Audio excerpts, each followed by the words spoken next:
rinse them real good. But this is not the best way to hang up your socks. But all we do is we just kind of crown that or chamfer that.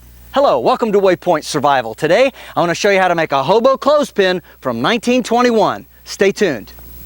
As many of you know, the hobos didn't travel with a whole lot of stuff. They may have had a haversack, a bedroll like we have inside the little tin shelter here, but they did carry a few extra clothes. They might have an extra shirt, for instance. Sometimes they would have a whole set of clothes and they would wear two sets. Keep the one underneath clean on their body, the other would wear on the outside. A lot of the coal trains were very dirty. It was a nasty place to ride sometimes, all the coal cinders and the dust and the smoke being out on the outside like that. But one of the things that they needed to do is they needed to keep themselves clean, just like today. And being clean was a big part of getting a job. If you came off the train and you had a foul smell about you, just like today, nobody would want to hire you.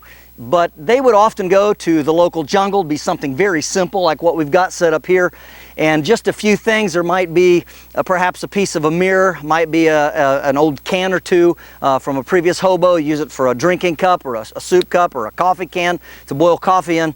Might have an old skillet perhaps, or it might not have much of anything. It was just a place that was well known to travelers where they could camp. But it was often not far from water. And that was so the hobo could boil up. Now later on, we're going to show you kind of what that looks like. We're going to get a little more in depth into a hobo jungle. But carrying an extra pair of socks has a lot of uses. And of course I've done a video, 21 survival uses for socks. I'll try to put a link to it if you're interested in watching that. But you would want to wash your socks out pretty frequently. And so you would always have at least an extra pair of socks, maybe an extra pair of underwear, but certainly an extra shirt. And as things got dirty, when you got into town, off the train, one of the first things you would do is you would try to clean up. Wash the dirt and soot off your face, take off that outer layer perhaps that was dirty, had covered with cinders and coal dust. And you would wash up and boil up. You put your clothes into a big pot and boil them literally. And that would get rid of a lot of the dirt and the vermin. But then you would also want to wash your socks out really thoroughly, and then you need to hang them up. Hence the reason for today's project. All right, so here we are at the creek.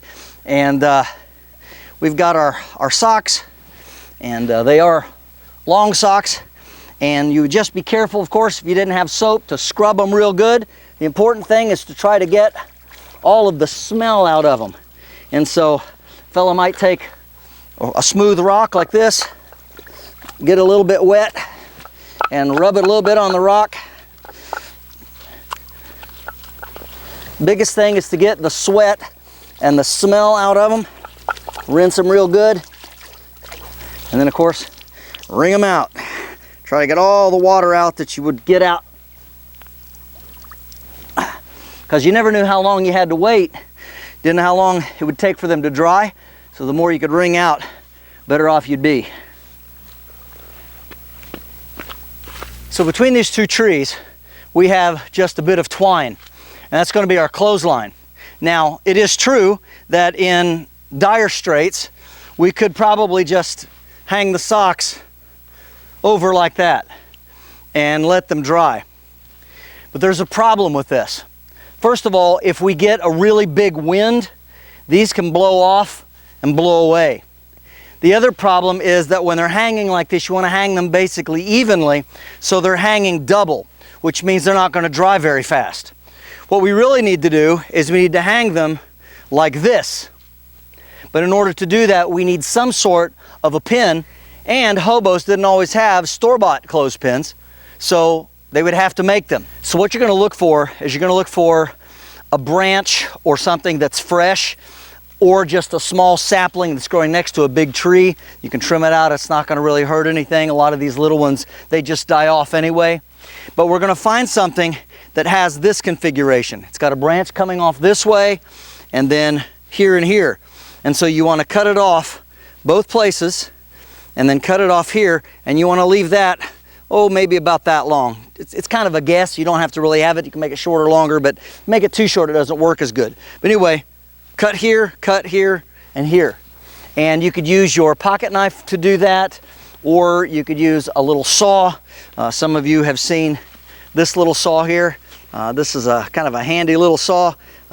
Doesn't lock, so you got to be careful, but it does cut well. This is very old, and so again, you're going to want to cut it here and here and here. So, okay, so you can see here, we've got it cut off here and here, and we've got to do one more cut right in here.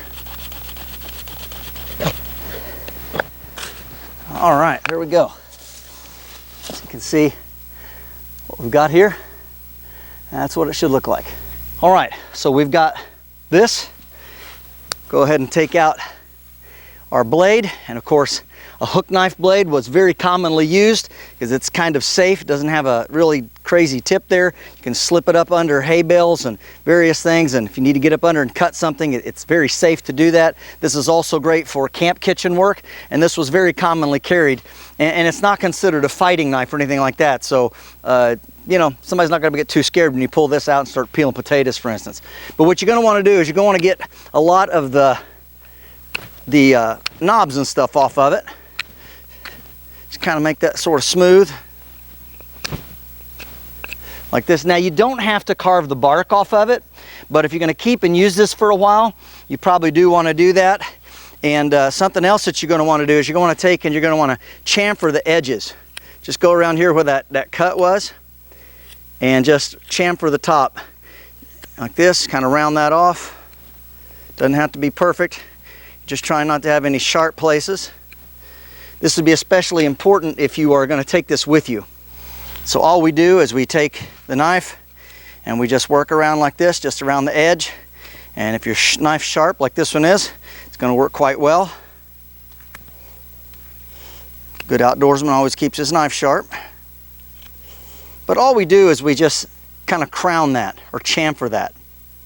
All right, now we have to split this. Because this is the handle more or less, and we're going to be slipping it onto the line, we need to split this kind of this way.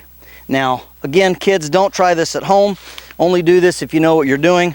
You could put this down on a log or something. It's just hard to hold. This is much easier. I can brace it against my body, and I can use my palm very carefully, and you could use gloves if you need to. But what we're going to do is we're just going to take and we're going to wiggle this very carefully. Again, we're not putting a lot of pressure. You don't have to have a lot of pressure. But what we're trying to do is we're trying to split this. Okay, just like that. And you want to try to take it down decently far. So about like that. Okay, you can see that. And now the strength of this is in this joint here where this comes together. And that's going to keep that from splitting out so you don't have to bind it with anything. All right, now we want to go ahead and we want to round off all of the edges of this, like this. Round these off. So again, chamfer that part right there. And then we want to open this up and hold it open with your fingers. And we want to come in here and we want to make this a little bit of a ramp section. You'll see here in just a second, but we're just carving right here in the front. Not a huge amount. Then we do the other side. And then you can kind of round that off a little bit, get rid of those sharp edges. So what we have is something that looks like that. That's going to go over top of the clothesline. Okay, you can see kind of how that works. Now ultimately, because we've got two socks, we went ahead and made two separate clothespins. And again, I want to emphasize, kids, don't try this at home. And when you do this like this, make sure that you hold it very carefully, you put very gentle pressure on it, and you wiggle it. It doesn't take a lot of force. You don't want to slice it in there. That's where you get in trouble. This is a very controlled way of cutting, and again, it's not dangerous if you do it right. And now we're ready to hang our socks properly.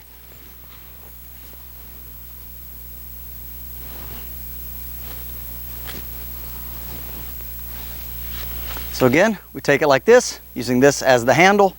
Just fold the sock over just a little bit at the top, come down like this, and there we go. Now, they will fall down a little bit like that. It's not going to hurt anything. If you have a heavier shirt, of course, it's going to hang straighter like that. But again, just a perfect way to make something easy in the woods. And again, a little bit of a skill, something to learn, something to enjoy, and something very useful.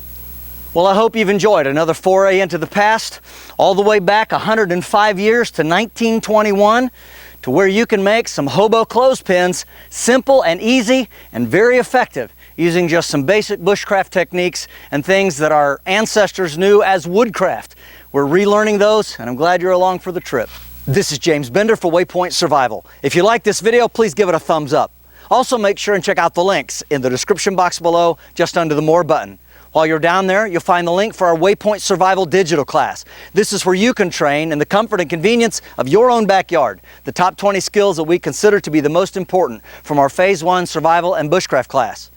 You'll also find where you can sign up for the WayPoint Survival and Prepping 101 newsletter. Absolutely chock full of wonderful ideas, comes to your inbox at least once, if not more often a week. A lot of things you're going to like to keep and print out for your own use. It's that good, and it's totally free. You'll also find the link for waypointsurvival.com, and this is where you can sign up to take in-person classes at our beautiful training facility here in Southern Ohio. And those classes start in April, so make sure and check out those dates, and make sure and check out that required gear list. And if you haven't done so already, please subscribe to the channel. We'd really appreciate it. And when you do subscribe, make sure and press that bell button so that you can stay notified of all of our upcoming videos, and we'll talk to you next time.